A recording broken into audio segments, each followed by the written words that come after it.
السلام علیکم ورحمۃ اللہ وبرکاتہ۔ بسم اللہ الرحمن الرحیم۔ میرے یوٹیوب چینل میں آپ سبھی حضرات کا تہہ دل سے استقبال ہے۔ امید کرتا ہوں آپ سبھی حضرات بخیر ہوں گے۔ دجال کے سلسلے میں آپ نے ہماری لگاتار کئی ویڈیوز اس سے پہلے بھی دیکھی ہوں گی، اور ادھر بھی لگاتار کئی ویڈیوز اپلوڈ ہو رہی ہیں۔ ایک سوال جس کو اکثر لوگ شاید نہیں اٹھاتے ہیں، آج میں اس کو اٹھا کر اس کا جواب دینے کی کوشش کر رہا ہوں۔ وہ سوال یہ ہے کہ دجال کی پلاننگ ہر ایک کے لیے ہے، ہر ایک کے لیے اس کا ایک پلان تیار ہے، کیونکہ وہ شیطان کا سب سے بڑا ایجنٹ ہے، اور شیطان کے ترکش کا آخری تیر ہے، اور شیطان کا وہ آخری جال ہے جس کو وہ پوری طاقت اور قوت کے ساتھ پوری انسانیت پر پھینکے گا، اور اس کے ذریعے سے لوگوں کو گمراہ کرے گا، لوگوں کو جہنم تک لے جائے گا، یہاں تک کہ جہنم میں دھکیل دے گا۔ بہت کم لوگ ہوں گے جو اس کی اس آخری چال سے بچ پائیں گے۔ اللہ ہم سب کی حفاظت فرمائے۔ یہی وجہ ہے کہ جناب نبی کریم صلی اللہ علیہ وسلم نے ارشاد فرمایا کہ کوئی نبی ایسا نہیں آیا ہے جس نے اپنے دور میں دجال سے لوگوں کو نہ ڈرایا ہو۔ یہ بالکل واضح بات ہے حدیث پاک میں۔ اب سوال یہ ہے کہ دجال کی پلاننگ ایک ایمان والی عورت کے لیے اور ایک مسلمان عورت کے لیے کیا ہوگی؟ ہم اپنے اس ویڈیو میں اسی کا جواب دینے جا رہے ہیں، اس امید کے ساتھ کہ آپ ویڈیو کا آخر تک دیکھیں گے، خاص کر ہماری مائیں بہنیں آخر تک دیکھیں گی اور پھر اس پر اپنے اچھے کمنٹس کریں گی اور اس کو شیئر کریں گے۔ اس سے پہلے میں درخواست کروں گا جن لوگوں نے میرے چینل کو اب تک سبسکرائب نہیں کیا ہے، سبسکرائب کریں، بیل آئیکن دبائیں تاکہ اس طرح کی اچھی ویڈیوز آپ تک پہنچتی رہیں۔ دیکھیے، بیسک کانسیپٹ ایک عورت کے بارے میں اسلام کا یہ ہے کہ جس کو حدیث پاک کے اندر بیان کیا گیا ہے، کلکم راع و کلکم مسئول عن رعیتہ، یہ مشہور حدیث ہے، تم میں ہر ایک نگراں ہے، اور جس کی وہ نگرانی کر رہا ہے اس کے بارے میں اس سے سوال کیا جائے گا۔ بخاری شریف کے اندر اس کو اور تفصیل کے ساتھ بیان کیا گیا ہے کہ مرد اپنے گھر والوں کا ذمہ دار ہے، اس سے اس کی ذمہ داری کے بارے میں سوال کیا جائے گا، اور عورت اپنے شوہر کے گھر میں ذمہ دار ہے، اس سے اس کی ذمہ داری کے بارے میں پوچھا جائے گا۔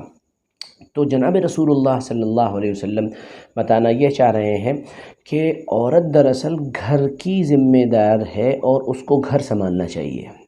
دجال یا دجالی تہذیب کے ذریعے سے پہلی کوشش یہ ہوگی، بلکہ ہو چکی ہے، کہ ایک عورت کو اس کے گھر سے نکال دیا جائے، اور جب عورت گھر سے نکل جائے گی تو اس کے نتیجے میں جو کچھ ہوگا یا ہوا ہے وہ آپ کو نظر آ رہا ہے۔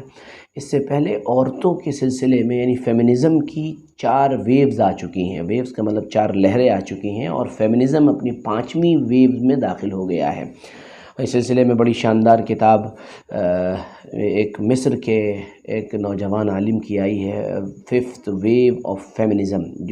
جو لوگ انگریزی کا ذوق رکھتے ہیں اس کتاب کو پڑھیں، بہت ہی شاندار اور اعلیٰ درجے کی کتاب ہے، اس کو پڑھنا چاہیے۔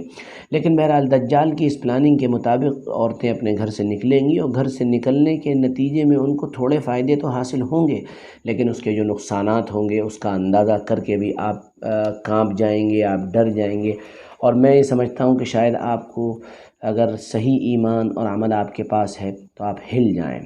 میں یہاں پر ایک بہت چھوٹا سا کوٹیشن ایک بہت مشہور فلاسفر ہیں اور جرنلسٹ ہیں، ادیب ہیں، خلیل جبران، ان کی ایک کتاب سے ایک کوٹیشن نقل کر رہا ہوں۔ انگریزی نہیں پڑھ رہا ہوں، اردو ہی پڑھے دے رہا ہوں تاکہ وقت کم لگے اور بات زیادہ آپ کے سامنے آ جائے اور پتہ چلے کہ دجال اپنی اس پلاننگ میں کس حد تک کامیاب ہو چکا ہے۔ فرماتے ہیں، ماڈرن تہذیب نے عورت ذات کو کچھ چالاک تو بنا دیا، لیکن مرد کی ہوس کی وجہ سے اس تہذیب نے عورت کی الجھنوں میں اضافہ کر دیا ہے۔ ماضی یعنی گزشتہ دور کی عورت ایک خوشحال بیوی تھی، لیکن آج کی ماڈرن عورت تکلیفوں میں گھری ایک ناجائز جنسی پارٹنر بن چکی ہے۔ ماضی میں عورت آنکھیں بند کر کے اجالوں میں چلی، جبکہ آج عورت آنکھیں تو کھول کر چلتی ہے لیکن تاریکیوں میں چلتی ہے، اندھیروں میں چلتی ہے۔ کل کی عورت بے خبری میں بھی حسین، اپنی سادگی کے باوجود پاک دامن اور اپنی کمزوری میں بھی مضبوط کردار والی تھی۔ آج کی عورت اپنی ذہانت رکھتے ہوئے بھدی ہو چکی ہے، باخبر ہوتے ہوئے بھی سطحی اور بے رحم بن چکی ہے۔